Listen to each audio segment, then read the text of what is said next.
Today we will talk about this merger which was announced by L&T management, which owns two companies which are Mindtree and L&T Infotech. And if we go back at least 1 year ago, we know that L&T made a hostile acquisition of Mindtree. What is hostile acquisition? Probably I'll discuss that, but what are we discussing today about this merger? This is all everywhere in the news. Maybe you have heard about it, but I am trying to understand the impact of this merger for employees.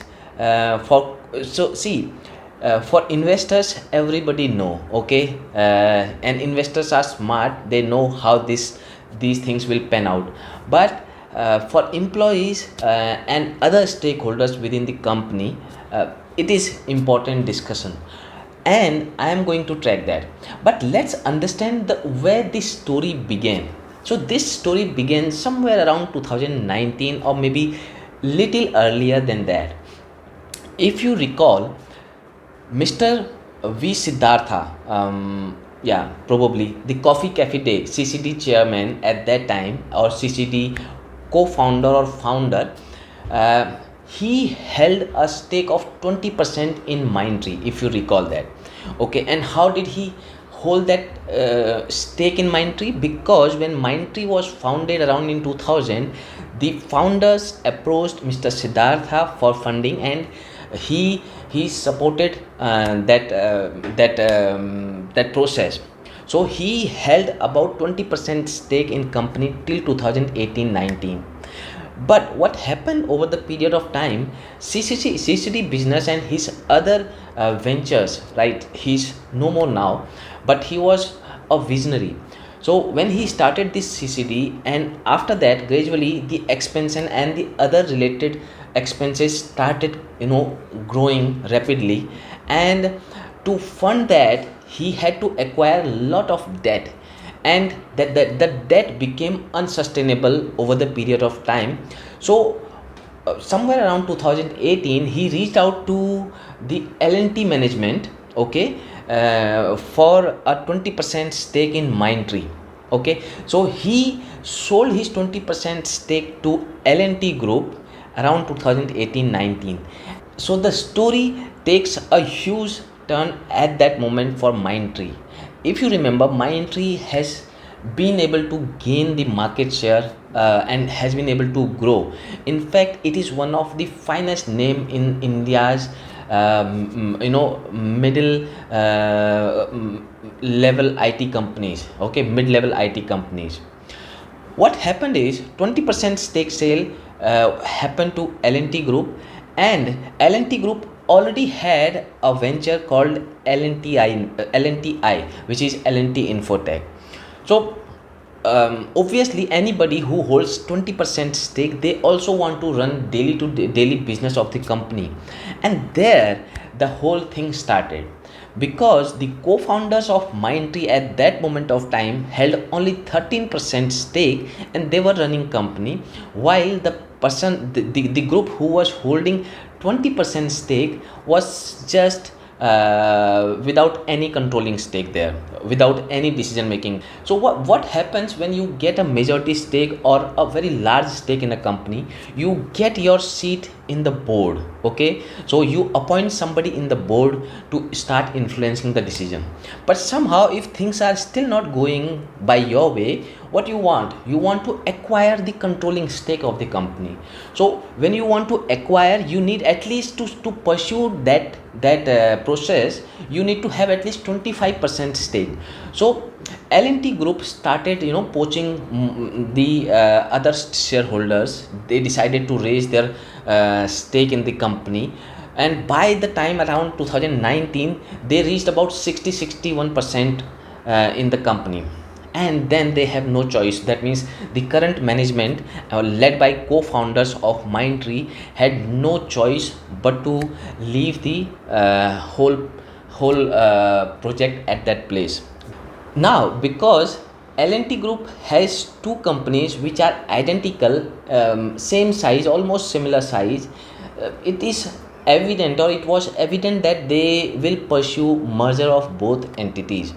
Now finally they decided to merge both of these entities, and both entities will be called LTI Mindtree, right? With the merger, the total revenue of the group reach around 3.5 billion dollars, and if I'm not wrong, probably it is already ahead of Tech Mahindra's revenue, right? So this company becomes fourth or fifth largest company in India in IT space. And with the help of this, additional these additional resources working under one umbrella, probably now they can really go for those big deals which are in the market, like 50 million category, 100 million category deals. They can approach them. Why do they need that kind of size for these deals? Because lot of companies which are offering those kinds of deal to their vendors like TCS, Infosys, they need certain size, and that size gives them the confidence to give them large orders. And their management is hoping, once they formalize the whole process and the acquisition or the merger process is complete, probably they will be able to hit the large deals, or probably they will be eligible to go for those large deals. That's the benefit company sees. But that's about management and all the history around that. But what happens when these kind of events take place? The first thing is, there are lot of actors in the company which will be impacted. For example, the CEO of L&T Infotech has resigned for personal reasons, and everybody knows what those personal reasons are. Because the new entity, which is LTI Mindtree, will be headed by the current Mindtree chief. Okay, that means there is no place for two CEOs. Once you have the merged entity, one CEO has to go. Likewise, there are few other profiles like country head. One company can have only one country head. That profile will go. That means it's hitting the hitting the most on the top. Okay, that means the country heads will go. Probably the vertical heads will also go away. What are vertical heads? Every company decides their operations into different industries. For example, financial services will be called BFSI, retail, public sector. So these are some of the verticals headed by one person. Earlier, being two companies, they were headed by different people. Now only one person can head those. That means the country head, the vertical heads, or probably the VPs, senior VPs, they all have uncertain future unless we have more clarity emerging in next 1 year. And remember, this is going to be a long 1 year journey, and till that time, not having enough clarity about their role, their future, hinders their own prospects and morale. And if the morale of the senior most people is not high, it is very difficult to send that message across the line, right? And if we move little down, okay, if we move or come down little bit, you will see that the DMs and senior management, or I would say middle management layer, will also see some rationalization. Think about it. Lot of They share a lot of client. For example, they have a client called Siemens. Okay, now Siemens being client in both companies, having two different delivery managers, probably one delivery manager is sufficient. Likewise, if they have a customer, let's say Amazon or Facebook, probably one DM can handle both. So that means the top level CEO has already resigned. Immediate subordinates of CEO within LTI group, not sure how they will survive or what their future will be. Because if you have the top position held by Mindtree CEO, probably he will have his own people in the senior management, because it's about the trust. You need a core team which you can trust upon, right? And that trust has been built in Mindtree. Immediately you see the L&T Infotech senior management top leadership has uncertain place, right? There is uncertainty all around them.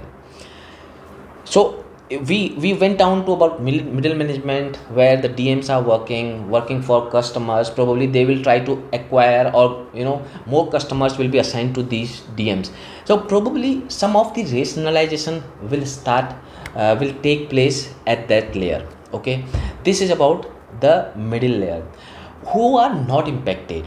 If you go little down, so the architects, technical people, testers, BAs, probably they are least impacted at this level. But hold on, we will touch upon that in a minute, right? So at this moment, in terms of job security, there is no danger to these people in the company.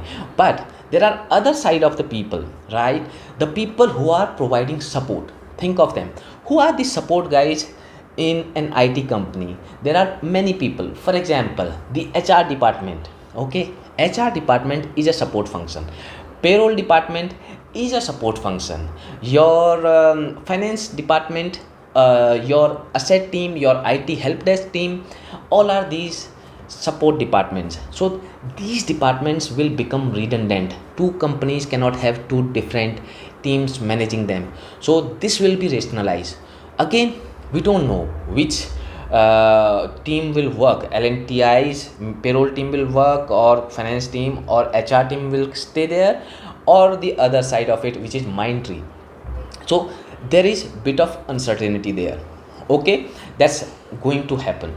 And if we go little further, what you will see, if you work for a DM whose future themselves is not clear, if you work for a VP or a vertical or some country head, there is no clarity around that.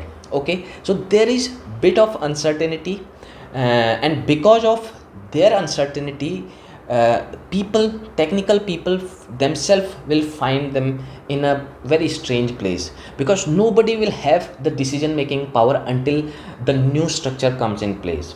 There I have little bit of concern how this pan out, because this is a long 1 year period, and no company can remain inactive or probably in uncertainty mode on making these quick decisions. Okay, uh, how this will pan out, if there is something coming out, probably I will come back and share with you all guys. And if you have any doubt around this, probably nobody knows it clearly, it's just the estimate or guesstimate, I would say. Hopefully this gives you a little bit of understanding how this whole space will pan out. Next time I'll come up with some other topic. I have some topics in my mind, let's see. So till that time, you all guys take care and have a great time.